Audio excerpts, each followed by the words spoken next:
And Pragati, in your relentless pursuit for emotional wellness, you've created an inspirational model. How does your leadership, rooted in social responsibility, has fostered innovation in the emotional well-being space and also contributed significantly tangible success for EaR on a broader scale? I know, of course, you speak a lot on mental health, and you have, of course, spoken in various events and panel discussions back in India. So please throw some light on that. Thank you. Emotional Ability Resources was born during the pandemic because everybody was struggling.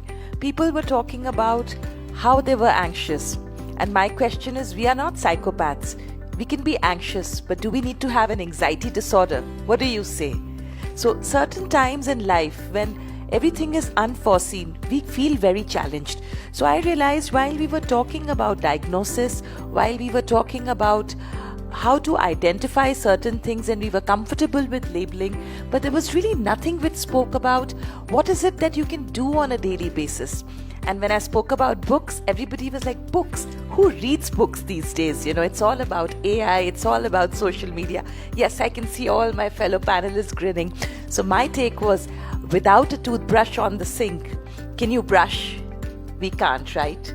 So in the same way, without a book in hand, sometimes we don't have that necessary resource which helps us solidify our experience. Let's say all of us are talking here, we are sharing our ideas, but by the time we exit, it's out of our head. But when you have a book in your hand, it's something tangible.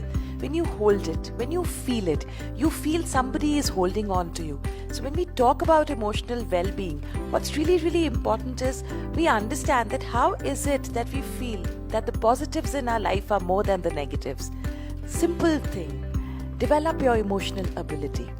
So one of the really big challenges that I faced was getting people to acknowledge that yes, mental health care can actually be as simple as brushing daily, bathing daily. So for physical hygiene, we do a lot. And we had our esteemed panelists talk about financial independence. We had you talk about healthcare. We are very aware and we want to look after ourselves holistically, right? But can we honestly say that we do brushing off our mind on a daily basis? We meditate because we read it's good. We've heard podcasts and everything.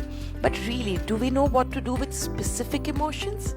So that is how Emotional Ability Resource was born as a theoretical model of emotional intelligence. Let me name my emotions. Let me understand how do I want to regulate them.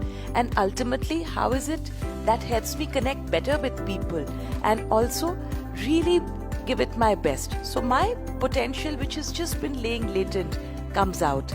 So that is how emotional well-being based on Emotional Ability Resources.